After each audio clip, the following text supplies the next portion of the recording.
Hello and welcome back to Reading with Nick. In the United States, there are roughly 700,000 registered full-time police officers, 1 million career and volunteer firefighters, and 1 million EMTs and paramedics. These occupations are vital to the continued stability and health of our country. From cities with populations that balloon into the millions to small towns and counties whose citizenry number in the double digits, emergency responders are the promise that modern society has made to her inhabitants. There are an estimated 240 million 911 calls made each year, and while the vast majority of these calls fall firmly under the umbrella of the unexceptional or the ordinary, there are the occasional and perhaps rare reports of experiences that teeter on the irrational and the bizarre. Tonight we have a selection of fantastical stories told by, with a few exceptions, first responders from across the country. So dim the lights, sit back and relax as we take a quick plunge into the peculiar.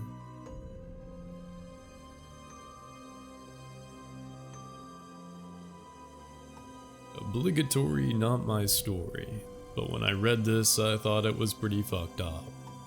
An elderly lady phoned 911 and requested that they send some policemen down to her house because she saw a shadowy figure lurking in her backyard. She was living by herself at night and didn't feel safe watching someone through her window. When the policemen arrived, the door was unlocked. They walked in and found the lady seated facing the window, and they went to go check the backyard. There were no signs of anyone attempting to break and enter, and nothing was missing. She had very tall fences surrounding her property, making it nearly impossible for anyone to get into it. They did, however, find footprints on the inside of her home. It was quite possible that she had left the door unlocked and wasn't looking outside, but rather at a reflection of someone inside of her home, behind her.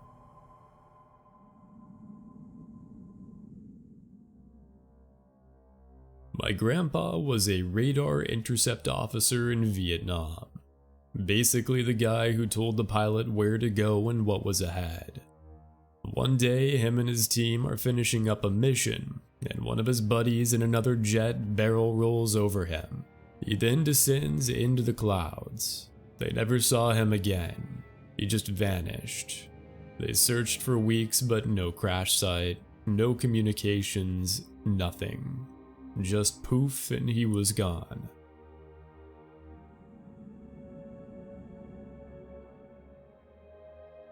This is unexplained and probably just a coincidence, but I still never mention it to my coworkers. I spent some time as a homicide investigator. We would respond to all apparent suicides and investigate them just to make sure it wasn't a homicide. We usually determined a motive for suicide and found a note or other indicator that the person killed themselves. One guy just taped a note to his chest that said, "Happy now, bitch?" and made sure his wife found him after he had hanged himself. But occasionally you get a case where all the forensic evidence indicates that the person killed themselves, but there's no note and no discernible reason for why this person would be suicidal. These are people in good health with decent careers and a seemingly happy family life, but who knows what's really going on with someone. Here's the part that freaks me out. I've worked maybe 10 suicides like this. The last 3 before I left homicide all had the same thing at the scene. There was a little decorative wicker lighthouse at each location. It was the same lighthouse, the same design, and painted white and blue. It stuck out to me the first time because it was by the bed where the body was, but 2 weeks later I saw the same damn lighthouse on another suicide, and even pointed out the coincidence to a patrol officer. A few months later, I go on another suicide and I see that same wicker lighthouse. That's when it clicks that it's always been unexplained suicides. I go back and look at crime scene photos from every suicide I've ever worked.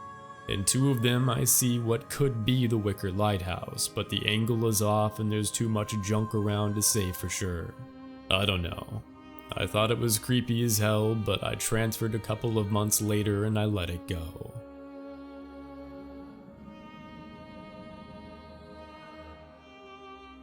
My dad used to work as a correctional officer at Goulburn Jail in Australia, which is probably one of the oldest and hardest prisons in the area.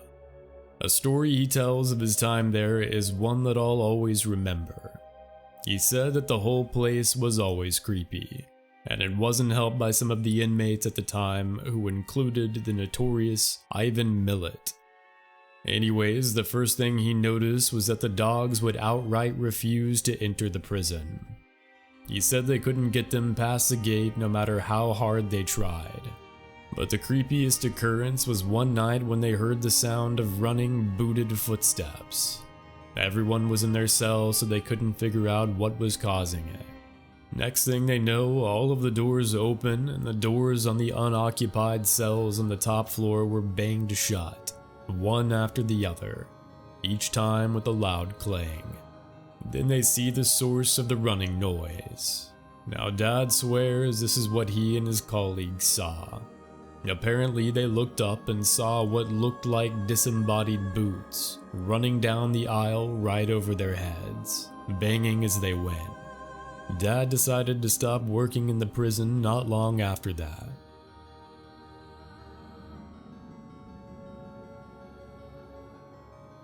Cop here. Partner and I were dispatched to a welfare check. Elderly guy, nobody had seen him in a few days, mail overflowing in the mailbox, missed a doctor's appointment, his car hasn't moved, etc. We both know that we're about to find a body. We arrive on scene and can't get anyone to the door. Look through the window and sure enough we can see his foot on the floor in the living room. My partner is a corporal and pulls rank and makes me go first. The door is unlocked and as soon as we open it we smell a mostly fresh dead body. Almost relieved, we both enter and he tells me to check vitals on the dead dude.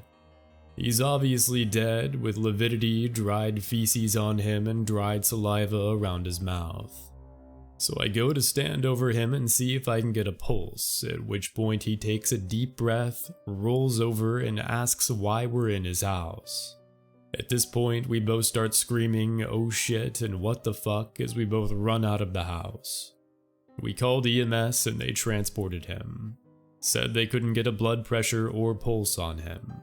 I think he died a week later in the hospital. I still get jokes about raising the dead.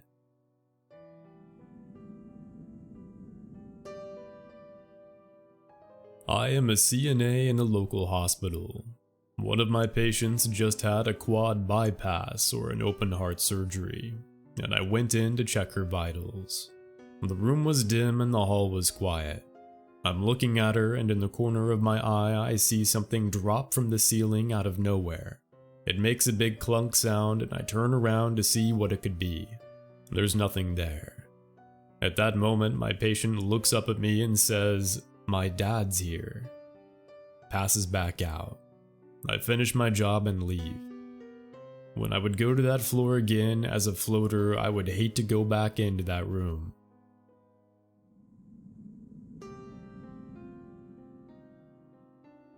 I'm a CMA, was working night shift in an Alzheimer's unit. All of the residents were in and out with their lucidity. One lady seemed to be having hallucinations, which was pretty common for those residents. She insisted her husband was there and she talked to him, scooted over so he could sit next to her, etc., etc. Just generally acted like there was another person there when there wasn't. Her husband, Jim, had been dead for a couple of years. She seemed happy, and there's no point in arguing with somebody with dementia anyways, and so we left them to visit. After a while, she quiets down and then says that Jim left. Across the hall, the lady in that room turns on her call light. And what was her complaint? "This man won't get out of my room." We don't see anything and we ask her, "What man? Who is it?" She turns to the nothingness beside her bed and says, "Who are you?" And then turns back to us and says, "His name is Jim."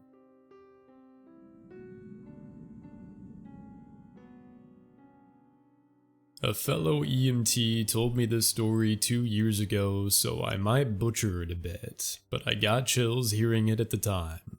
He was working the overnight shift in Quincy when dispatch gave him a call to do a well-being check on an address that called through a landline, but no one was talking. Naturally, they go to the house with police and fire to check on the possible PT. The house is completely dark with no electricity even running through it, and it's abandoned. They check the surrounding houses, make sure people are okay, and then leave after figuring that nothing was wrong. A couple hours later, the same call and the same situation. Fire and police are in the first and second floor while my friend and his partner go to the basement. When they get down there and are searching around with flashlights, they get a chill, and then my friend's partner screams and says that something grabbed him. Nothing's there. They dip upstairs and into the front yard. Everyone is out there in a few and it's silent. The fire chief then asks if anyone else got a weird chill in the house, and they all agreed that they did. The call is over. A few more hours, they get another call to the same house, but no one goes in this time.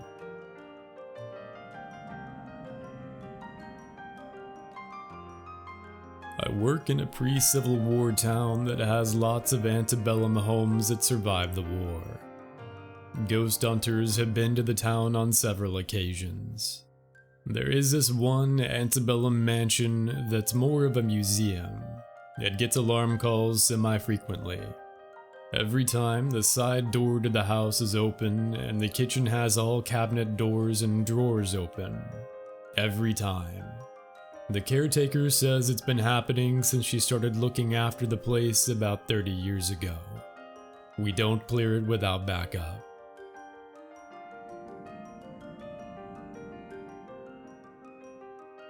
Police officer working the desk 1500 to 2300. The fire alarm signal went off. Many years ago, the police department offered an alarm monitoring service. We still had 10 or 12 places that were hardwired, and it would require pulling apart a lot of equipment to disconnect the system, so we just kept it going. The first shift dispatch is already punched in, so she took it. I'm headed out the door to the fire department when 911 rings from the same address. I answer it. There's no one on the other end. I assumed they barely got the call before passing out, so I bolt out of the back door, hop in the squad car, and radio in on channel 3 that I'm going directly to the house. I arrive just as another unit shows up. No signs of smoke. No signs of anything. An older woman comes walking up the street pushing a wheelchair containing her elderly mother. They live there and just went out for an early evening stroll before dinner. I tell them what's going on. Nobody else lives there, and as far as the elderly lady can remember, the alarm system was disconnected from the house years ago during some renovations. They don't have any alarm system either, so just a couple of smoke and fire detectors. We do a walk around the house, get to the back door of the kitchen, and you can clearly see and smell gas. We turned off the gas at the main, set up some fans to air it out, and that's when we find a cracked gas line going to the oven. The daughter said that she spilled some coffee she was making for their walk, and had to move the oven a few inches to clean. She probably broke the line while pushing the oven back in. Nothing else in the house is disturbed, and both the phones are on the hook.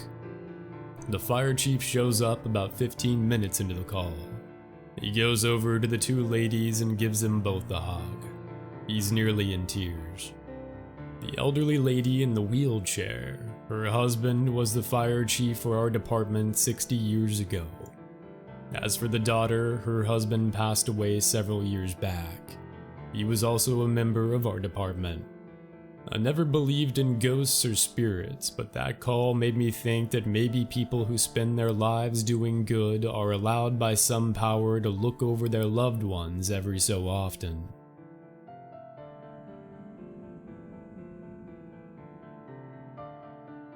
Fire and EMS here.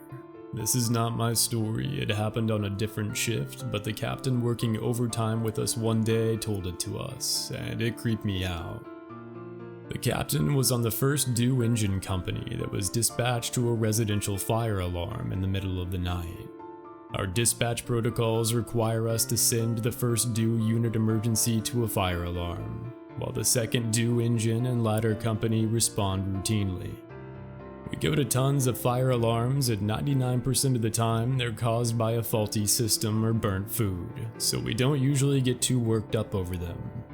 Anyways, as they approach the neighborhood, they see the orange glow in the distance. Then when they get on scene, they find a 4,000 square foot house with heavy fire showing on the rear, and that had already broken through the roof. The call was then upgraded to a working structure fire, and more units were dispatched to assist. The captain of the first due stayed on the outside the whole time. He was incident commander until the 1st Battalion Chief arrived on scene and took over, and then he assumed the safety role. So he's on the outside in radio contact with crews that are inside fighting the fire. After the bulk of the fire had been extinguished and his operations were winding down, the captain sees smoke inside of a second-story window and asks crews to go inside the room on the BC corner to make sure the fire hadn't spread to the other side of the house. The crews search for a few minutes and then radio back. "There's no room there, sir." The captain is a bit confused as he's staring at what is clearly a window that is attached to a room of some sort. He relays detailed instructions of where the room should be to the crews inside, and they again advise that they can't find anything. Incredulous, the captain asks the incident commander for permission to go inside of the structure so he can show the interior crews exactly where the room in question is. His request is granted, and he goes inside, walks up the staircase, and walks towards the corner in question. There's no room there, just a hallway with a corner. No doorway, no window, and no room. Knowing that there has to be something behind that wall, they breach the drywall and crawl through to find a child's bedroom. The bedroom had a dresser, a desk, and a perfectly made bed that looked as if it hadn't been disturbed in years. For whatever reason, the owners of the home decided to wall off the bedroom and leave it just as it was, untouched and inaccessible. The captain said it was one of the strangest and eeriest things he'd seen in a while.